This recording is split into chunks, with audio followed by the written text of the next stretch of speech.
everyone, welcome back to another video.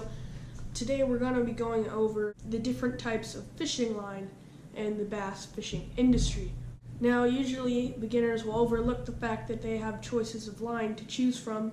They'll be focused on their rods, their reels, their tackle, but they'll forget about how important choosing your line is, because different types of line will help you in different types of scenarios. Right here I have the 3 different general types of fishing line, and I'm going to go over their names, some characteristics, then the situations you'd want to fish them in. First up we have monofilament. This right here is a spool of 50-pound monofilament fishing line.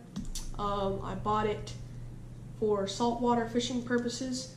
Next up I have some fluorocarbon fishing line. I've got 2 spools right here, 6-pound test and 20-pound. Finally I have some 15-pound braided fishing line. So those are the 3 different types. Now let's go over their characteristics. Monofilament has a lot of memory. When you take it off the spool, it's going to remain in its coiled up shape. And second of all, it floats. Third of all, because it's semi-clear, it's going to be less visible in the water. It is very cheap fishing line. It's some of the cheapest fishing line you can get. It floats, and it also has a lot of stretch. So then we get to the fluorocarbon. Fluorocarbon is also hard to see in the water. It has less stretch than the monofilament.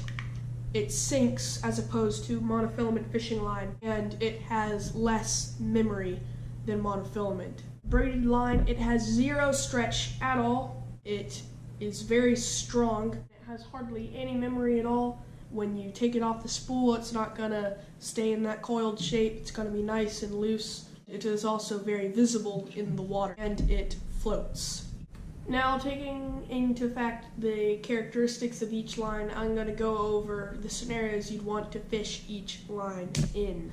I typically do not like to use monofilament in any situation. It is very hard to cast because it has so much memory and it has a lot of stretch, so it's hard to feel a fish biting your lure. It is also very bad for hook sets because there's so much stretch in the line. You need to apply a lot more force to drive your hook into the fish's mouth. So I don't typically use monofilament at all. If you were going to use monofilament, because it's so cheap, you'd want to use it for topwater, since it floats and you can tell when a fish is attacking your lure when you're fishing with a topwater lure. Now, fluorocarbon, I love to use fluorocarbon. It doesn't have as much memory, so it's easier to cast. It is clear, so it's hard for fish to see it in the water. It sinks, and a lot of the lures I fish, they're going to be underneath the surface of the water. So I like the fluorocarbon, how it sinks and doesn't affect the buoyancy of my lure by making it sink slower. And then we have braided line. Braided line, I use this on my spinning rod, my finesse rod. I have the braid, and then I have a liter of fluorocarbon so that the fish don't see my braid, because that's the only downside really to braid, and that is that it is very visible. When I'm fishing for lethargic fish with a finesse presentation, oftentimes you're not going to feel the bite as easily, so you want very sensitive line, and braid gives you that sensitivity because it has a very minimal amount of stretch to it.